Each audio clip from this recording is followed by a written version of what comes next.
In today's video, I'm going to tell you what the heck this thing is, why you need to get rid of it out of your house, and how to do so. And we're getting right to it.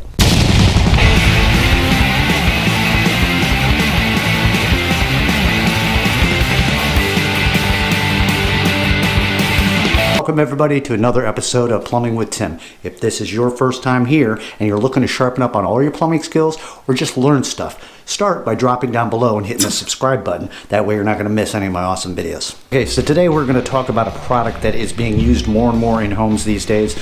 I believe this product has probably been around for, I'm going to say, the best part of 15 to 20 years, and there's a reason why I don't like these and why you should probably call a licensed plumber if you have these in your home and see if you can get them out of there.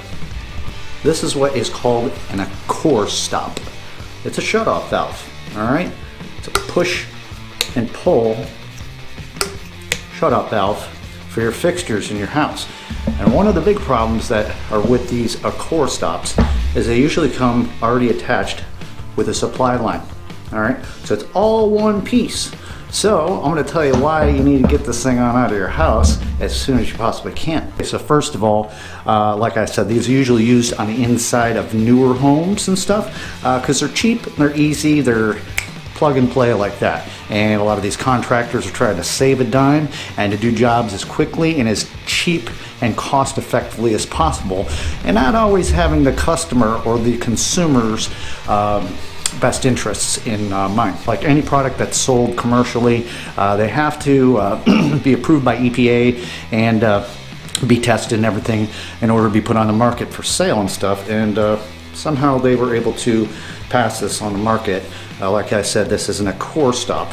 We'll go back to, I cut this off actually, but a lot of these stops have supply lines already hooked up to them. Wow, that's easy. So, you know, what's one less thing I gotta use and less time to install the darn thing instead of have to do something else besides that. Tell me something.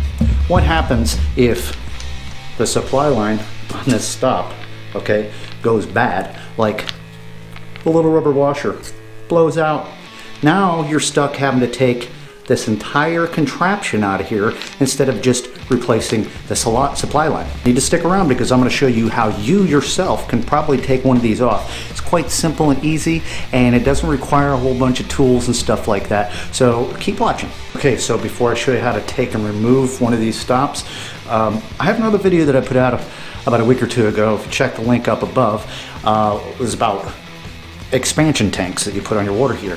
Well, if you don't have an expansion tank that's on top of your water heater, or maybe perhaps it's failed, and you've got these little shut-off valves inside your house, chances are pretty good, especially on the hot side. So if there's a cold one on the cold side and a hot one on the hot side, these things are going to end up popping closed from thermal expansion and pressure rising inside your water pipes. Now, it's going to continue to happen.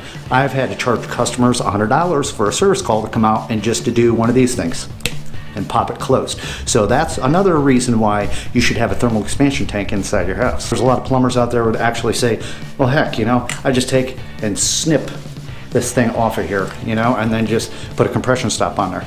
Well, what happens if this thing is right up against the wall like that, okay, and there's nowhere to snip that off? Okay, check it out. First of all, during the installation of these things, there's usually a metal little retention ring that sits behind here. Well, I went ahead and I've already taken that off. If you're going to do that, just take a little screwdriver or whatever and see if you can just pull it away from the back of this stop. And here's step number. Of course, let's not be a bunch of dummies. First thing you're gonna wanna do is go outside and cut the water off your house and flush out all the water that's in your system so that way you don't have a flood. Get a towel, little catch bucket, all that stuff. Now we got all the water down out of the system. Do what I do and cut that supply line off, throw it away, get it out of there. Now we have a clean stop that we can take off of here. Oh my God, how am I gonna do it? Do I need a special tool? No. I'm gonna take and I'm gonna hold on to this and I'm going to turn it one direction while pulling outwards. Check it out.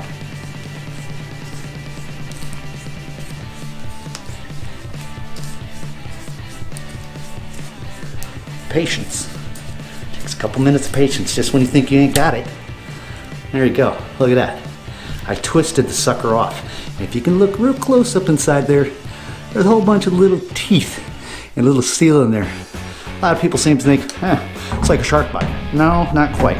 These things are garbage. At least shark bites will hold for the most part, and you do need a special tool to take them off. But one problem is with these, unscrew them like that. If you have extra pipe, clip the thing off so you have a nice piece of clean pipe. But if you remove it like I did, look at what all those little teeth did to this pipe. They put little grooves in here. Now I'm forced to either try to clean it up or clip that off and have enough room maybe to put another shutoff valve in there.